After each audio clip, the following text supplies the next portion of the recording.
நிமிஷத்தில் செய்யக்கூடிய ஒரு எளிமையான ஒரு ஸ்வீட்.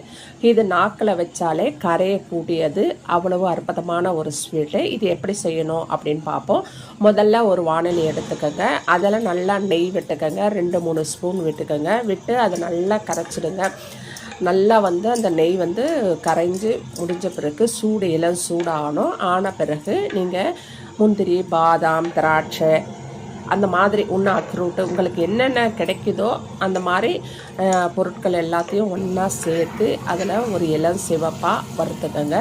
வறுத்த உடனே நீங்கள் 1 கப்பு ரவை, நான் 1 கப்பு ரவை பண்ணுறேன். நீங்கள் 2 கப்புனா அது மாதிரி எந்த அளவில் எடுத்துக்கிறீங்களோ அதே அளவில் தான் தண்ணி விடணும், சர்க்கரை போடணும். அதனால் நான் 1 கப்பு ரவை போட்டிருக்கேன்.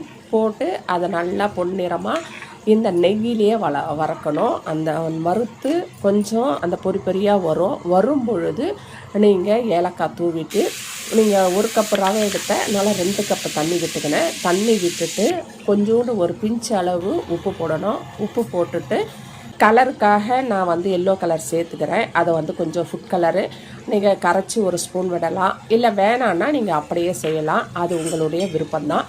நான் எல்லோ கலர் கலந்துருக்கேன். கலந்து அதை விட்டு நல்லா அதை கிண்டி கொடுக்கணும். அது மாதிரி நல்லா கிண்டும் போது அதில் இருக்கிற ஈரப்பதம் அத்தனையும் சரியாயிடணும். நல்லா கட்டிப்பதம் வரணும். அப்போ தான் நம்ம சர்க்கரை போடணும். அவசரப்பட்டு ஈரம் இருக்கும் பொழுது சர்க்கரை போடக்கூடாது. நல்லா கட்டிய பிறகு சர்க்கரை, நம்ம ரவை 1 கப்பு எடுத்தோன்னா சர்க்கரை 1 கப்பு தான் போடணும், அதிகமாக போடக்கூடாது.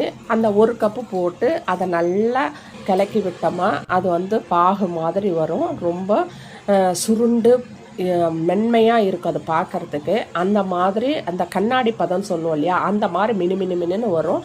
அந்த மாதிரி வரும்பொழுது நீங்கள் இறக்கி பரிமாறுங்க.